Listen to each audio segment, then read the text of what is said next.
It's a beautiful day in the neighborhood. Reaction video 258. That in the neighborhood. My brothers and sisters. Once again, y'all, it is Sunday. So once again, you know we about to go back to the man. You know we about to go back to the myth. You know we about to go back to the legend. MrBallen. MrBallen Sundays, y'all. Hope y'all doing excellent out there today as always. Glad y'all came on back to the channel once again as always. The fuck with the thing. Now, MrBallen actually put this video out yesterday on Saturday, y'all.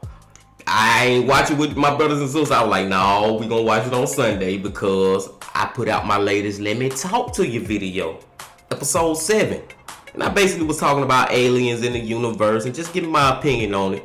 So after you get done watching this crazy MrBallen story with me, man, please, please, please, please go check out that Let Me Talk to You and hit that like button.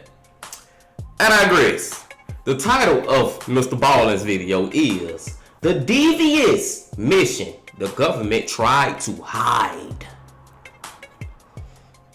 I don't know where MrBallen going with this. You know he can go a million places with these damn stories, and we know it's gonna be crazy. But the one thing I can say is the government has tried to hide a lot of shit, and they still are to this day hiding a lot of shit. You know what? Matter of fact, this could be about aliens. What a coincidence that'll be. Because I was just talking about aliens in my latest Let Me Talk to You video, and now the government do hide a lot of. Matter of fact, I said it in the video, y'all. I said it in the video. I was talking about how the government they know a lot more than what they telling us as far as aliens. So that could be possibly what MrBallen talking about, but ain't no telling, man. But we finna see. But before we see, my brothers and sisters, y'all know what y'all got to do. Get whatever you might need. Get what you need. We back to MrBallen Sundays, my brothers and sisters. Y'all got what y'all need. Y'all ready to go? Then let's fucking go. There are many truly unbelievable stories that have come from World War II, from heroes performing superhuman feats on the battlefield to unspeakable tragedies that occurred at massive scale. These stories, for better or worse, are part of our collective human history, and so today they're shared widely. But there is one story from World War II that doesn't get talked about very much, and it doesn't really make any sense because one, it's totally fascinating, and two, it is quite possibly the most influential singular event that happened in the entire war. And so today, I'm going to share that story, and at the end of it, if you've never heard this before, very likely you're going to go on Google and look this up, because it sounds more like a fictional movie plot than real life. But before we get into that story, if you're a fan of the strange, dark, and mysterious delivered in story format, then you come to the right place because that's all we do, and we upload once a week. So, if that's of interest to you, the next time the like button lets you look through their prized 1970s family photo album, make sure you aggressively lick your finger and flip the pages each time so you smudge all the edges. Also, please subscribe to our channel and turn on all notifications so you don't miss any of our weekly uploads. Okay, let's get into today's story.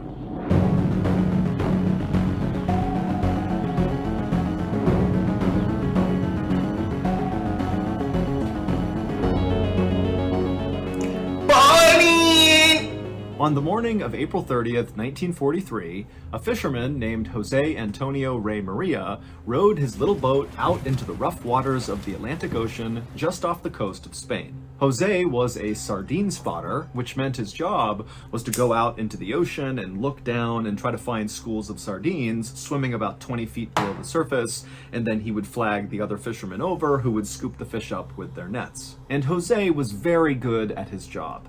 In fact, he was quite possibly the best sardine spotter in the whole village of Punta Umbria, which is a small fishing village in southwestern Spain where Jose was from. But on this particular day, the weather wasn't quite great, the water was kind of murky and choppy, and so Jose wasn't seeing any sardines. But as Jose was starting to feel frustrated, he looked out, and on the surface of the water, pretty far away from him, he saw this strange object floating on the surface. And at first, he assumed it had to be maybe some dead sea animal that had floated to the surface. But as he stared at it from his boat that was rocking in the water, he saw between waves there was a yellow color on this lump that just looked kind of unnatural. And so, feeling curious about whatever this was, Jose decided to start rowing over in that direction and get a better look. And as he got closer and closer, he realized that yellow color was unnatural. The yellow was part of a life jacket, which meant this was a person floating in the ocean.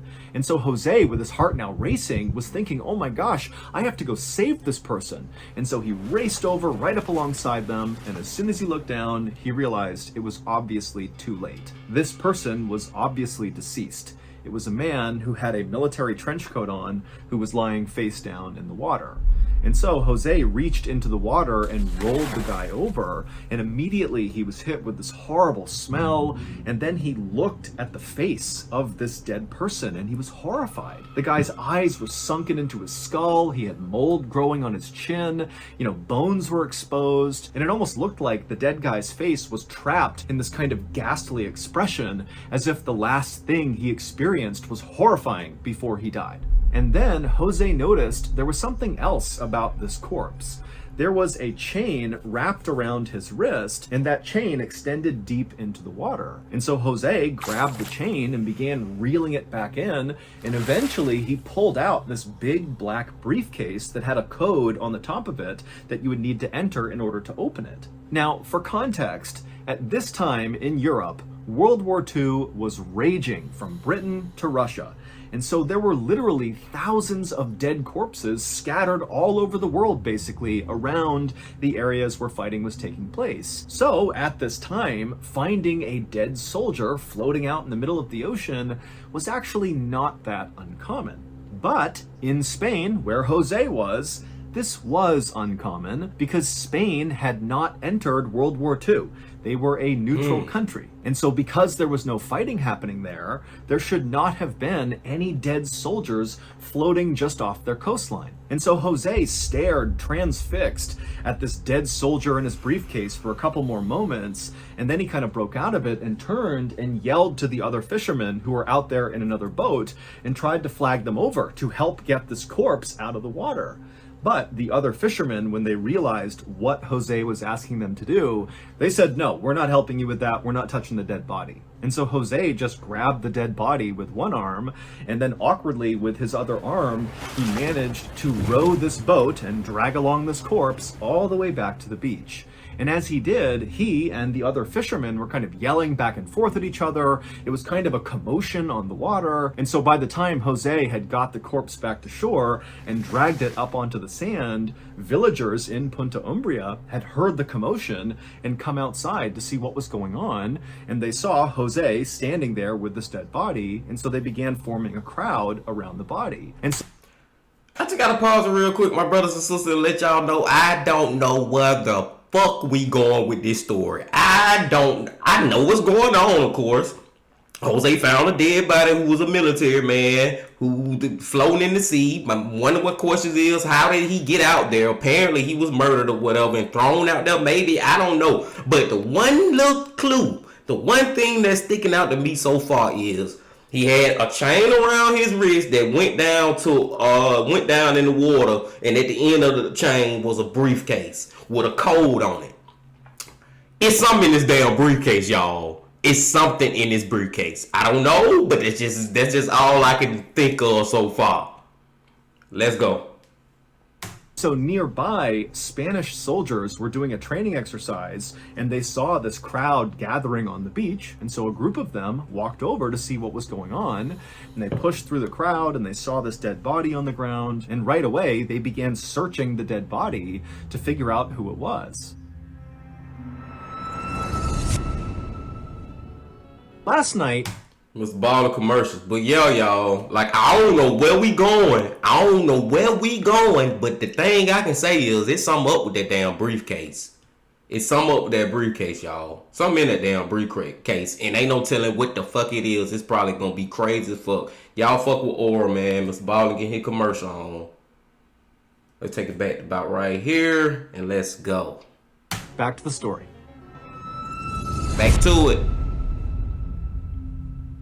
And when the Spanish soldiers found his identification papers, they learned that his name was William Martin, and he was a major in the British Royal Marines. Also on these papers, it said that Major Martin was assigned to the Combined Operation Headquarters in London, which the Spanish soldiers knew was an outpost that organized commando raids on Nazi-held territory.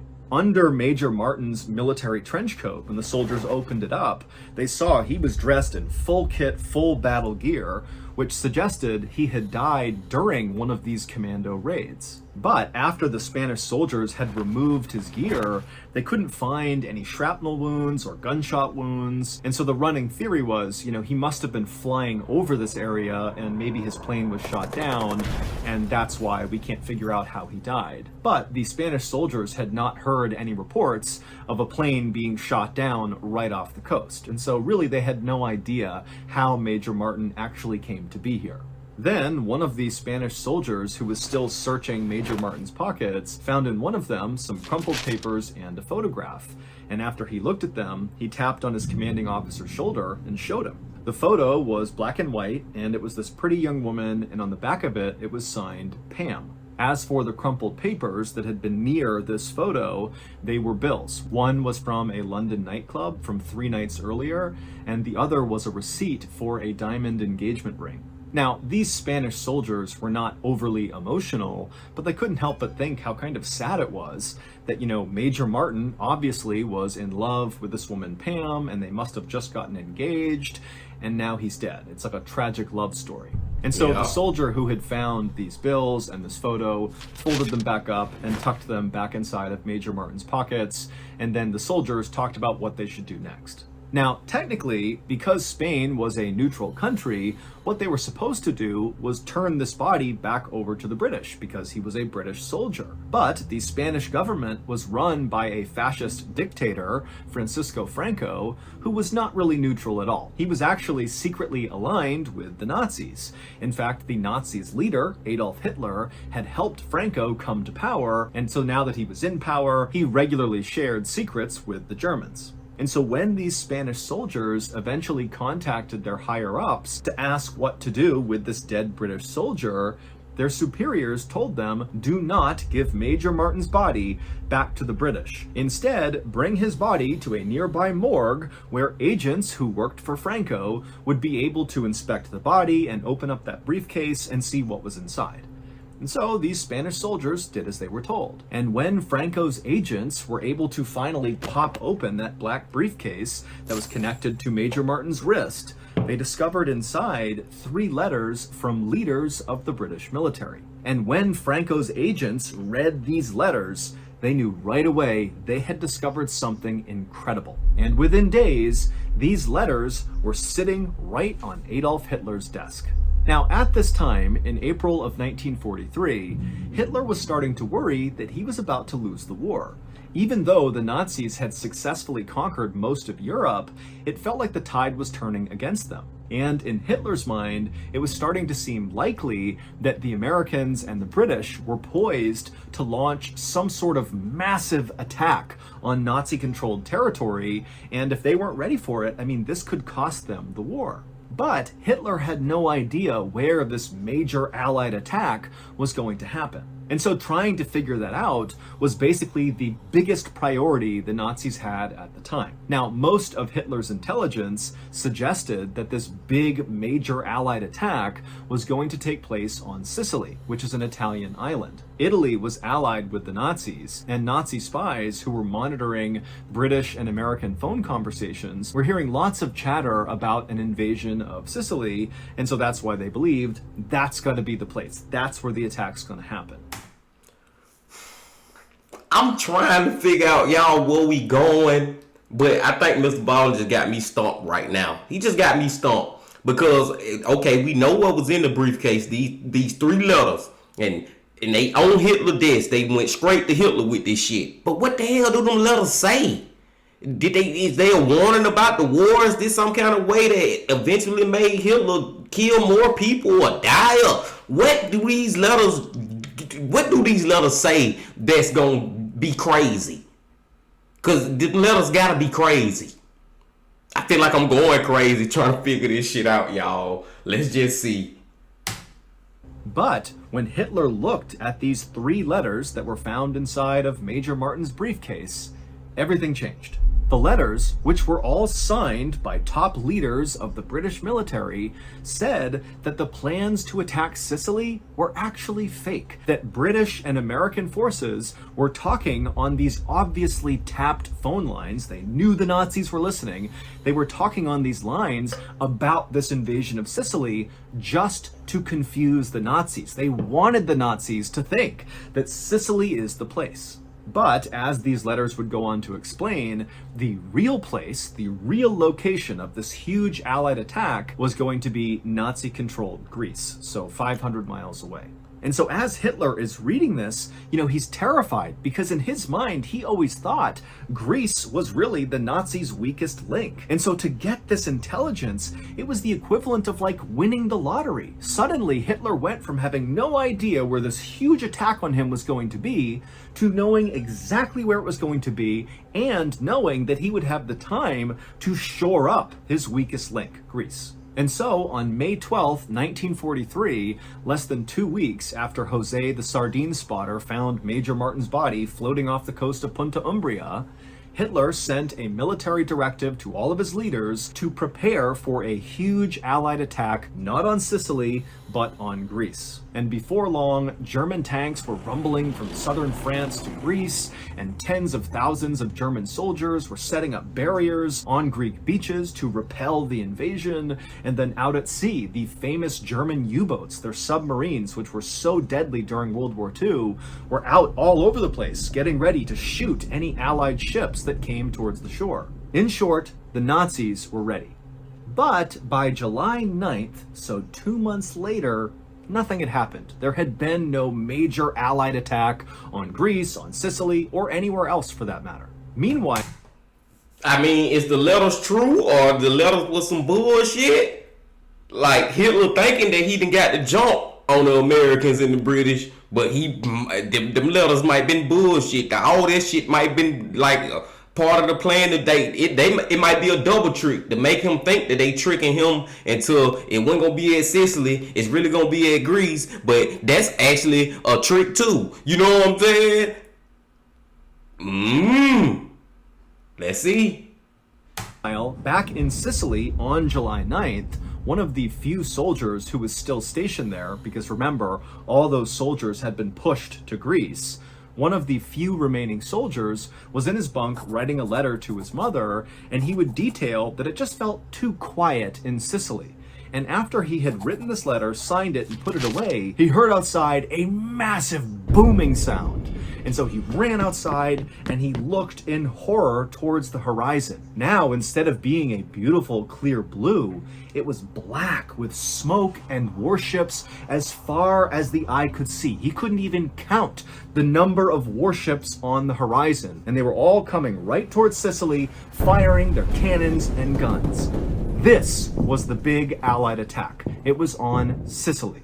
The few soldiers in Sicily who came out of their bunkers and looked out and saw this knew right away that they were so ridiculously outnumbered that there was absolutely no hope. And so the soldier who had just written to his mother about how calm it seemed here, along with several others who was standing near him, they immediately just took off their uniforms and ran. And soon the other soldiers on the island began coming out of their cover and seeing they were under attack, and most of them did the same thing. Everybody basically ran away. And so the British and the Americans that were coming on warships barely had to fight. They took over Sicily incredibly easily, and within a few weeks, the Allies had complete control over the island, and the Italian government had been overthrown. Hitler had thought this secret intelligence he had found inside of Major Martin's briefcase would help him win the war. But in reality, those letters actually proved to be the beginning of the end for the Nazis. It would turn out Major William Martin,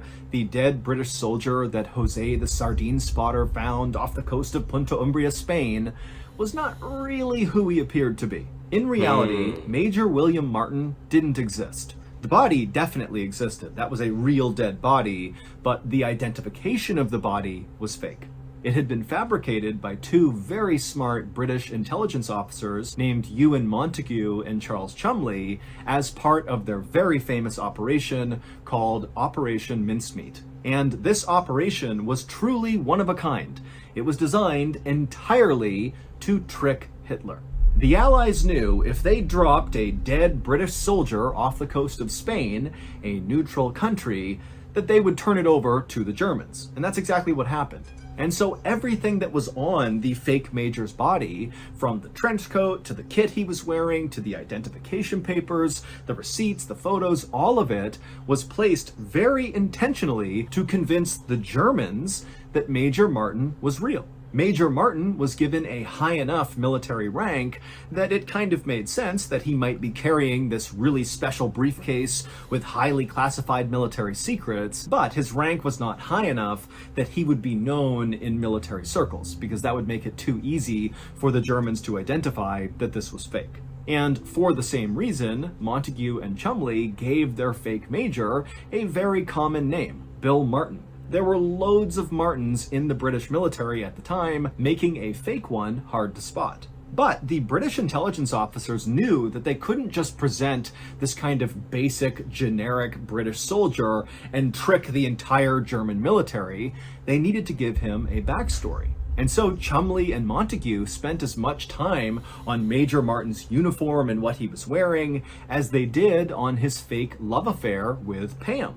Montague and Chumley had a woman on their staff write these phony love letters to Major Martin, pretending to be Pam, and she wrote in beautiful curling penmanship, talking about how difficult it was to be in love with him during a war. And then also Chumley and Montague got that receipt for the diamond engagement ring, along with the nightclub receipt from just a couple of days earlier, and they tucked that into his pocket, really making it feel like this tragic love story. And so it was a combination of all of these details that have been thought through so carefully by these intelligence officers that really made Major Martin seem 100% real. As for the real identification of the dead body, it belonged to a 34-year-old homeless man from London named Glendor Michael. Michael had lived this wretched, miserable life and then eventually died when he ate rat poison that was on a piece of bread.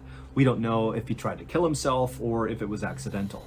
Michael's body had been stored in a refrigerator in a morgue unclaimed for months when Montague and Chumley found out about him and decided he would be perfect because no one would notice if his body went missing.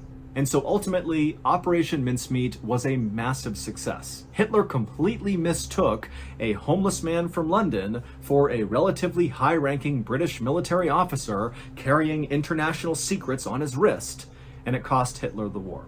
Glendor Michael may have lived a wretched life and died in absolute agony, but in death, he helped defeat the Nazis. Today, there is a marker on Glendor Michael's grave in Spain that actually denotes him as an official British military officer. As for Montague and Chumley, they were quickly promoted after Operation Mincemeat and then ultimately became famous for their plot.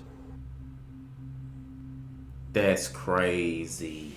So that's going to do it. If you got something out of today's story and you want to hear more like it, be sure to check out our podcast called the MrBallen Podcast, where we have hundreds more stories just like this one, but many of them are only available on the podcast.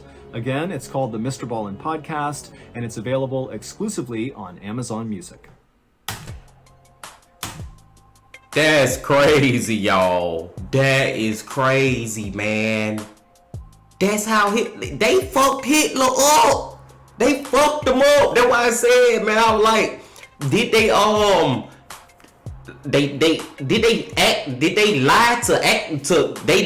to lie again? You know what I'm saying, man? Cause Hitler was thinking it was gonna be Sicily, but then they did that shit, goddamn acting like that all this shit here was real. They lied 2 times, man. They got Hitler ass, bro. Long story short story long, man. They got his ass, bro. Like he thought he really had some evidence. Like he just knew that the attack was really gonna be on Greece. You know what I'm saying? And the detail that they put in this lie to get his ass, they had a woman, a fake love affair type shit, all the shit they had in his pockets, not even just a briefcase, dressing them up as this military dude. And like MrBallen said, what his name was, Glendale or something like that, Michael something, the dude already was dead, but in death, he helped save countless lives. Cause Killer, I said Killer, but I might well call him Killer. Hitler was no goddamn body to fuck with, man. He already had claimed plenty of lives, and if he would have won that war, if he would have won World War II, he would have claimed plenty more. Shout out to them 2 dudes, man. They came up with a brilliant plan. They fucked Hitler ass up with that one, man. They got his ass, y'all. Oh man, that is crazy. It's like, if it wasn't for them, man, history would just have played out so much more differently. Great fucking story, MrBallen, as always, man, y'all. This was crazy as hell. I'm just tripping off how they tricked the fuck out of Hitler. They got his ass, man. Gotcha. You think that it ain't happening in Sicily? Because they was thinking, Hitler was thinking it was going to be Sicily. But they convinced him that it wasn't. But actuality, it really was. Like, I'm stuck on it, man. Great video from MrBallen, y'all. I'm going to let y'all get up out of here. I can't keep on talking about this shit, man. Before y'all leave, though, make sure you hit that like button, your comment, subscribe, and do all that for me, please. And be on the lookout for me again very, very, very, very, very soon. And until I see y'all again, my brothers and sisters, you know I got to say this. Lord, peace, and happiness. Stay safe. Don't stop. Keep going. Yeah.